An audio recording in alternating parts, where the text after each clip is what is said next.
வணக்கம் நண்பர்களே, உங்கள் ஜோதிடர் சத்யபவன் பேசுகிறேன். இன்று சனி பகவான் கும்பராசியிலிருந்து மீன ராசிக்கு பயிற்சி ஆகிறார். எனவே இதை சனி பயிற்சி என்று சொல்லுகிறோம். பொதுவாக கும்பராசின்னு சொன்னால் அவர் சொந்த வீடு, சனி பகவானுடைய சொந்த வீடு, மூல திரிகோணம் அடைகிற வீடு அதுதான். 2.5 வருடம் அந்த ராசியிலே அமர்ந்து பலனை தந்தார். இப்போது கும்பத்திலிருந்து மீன ராசிக்கு செல்கிறார். எப்போது என்று பார்த்தால் இன்று இரவு 9 மணி 44 நிமிடத்திற்கு கும்பராசியிலிருந்து மீன ராசிக்கு பயிற்சி ஆகிறார் சனி பகவான்.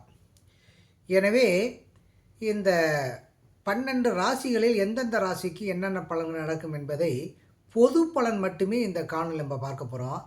அதற்கு பிறகு அவருடைய ஜனனகால ஜாதகத்தில் தசாபுத்திக்கு தகுந்தாற்போல் பலன்கள் மாறுபடும்.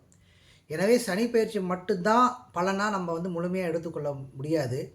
காரணம் என்னென்னு கேட்டிங்கன்னா, ஜென்மசனி மீன ராசிக்கு ஜென்மசனியாகவும், சிம்ம ராசிக்கு அஷ்டம சனியாகவும் வருவார், மேச ராசிக்கு விரய சனியாக வருவார்கள். இதெல்லாம் ஒரு குறிப்பு. எனவே மற்ற எல்லா ராசிகளுக்கும் எப்படி இருக்கும் என்பதை பற்றி இந்த காணொலியில் முழுமையாக பார்க்கலாம். பொதுவாக ஜெய உபஸ்தானம் என்ற சொல்லும் கூட நிலையிலே சனி பகவான் ஆகும்போது நல்ல பலனை தருவார் என்பது ஜோதிட விதி. எனவே இந்த அடிப்படையிலே பார்க்கும் பொழுது